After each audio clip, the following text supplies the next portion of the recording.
Good morning, Dream Life. Good morning, Achievers International, Supreme Achievers International. Good morning.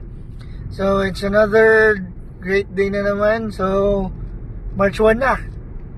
Okay? So, whatever we do months ago, it's another month na naman ngayon. It's a day 1 of the month. So, tuloy lang. So, whatever the framework na meron tayo, ano yung mga goals, plans natin, gawin lang natin. It's a day 1. It's a new set of goal for this whole month. Okay? Always kong sinasabi sa sarili ko, whatever I do, it should be aligned to my goal. So at the end of the month, at the end of the week, at the end of the day, it matters ano yung ginawa mo during the day 1. Okay?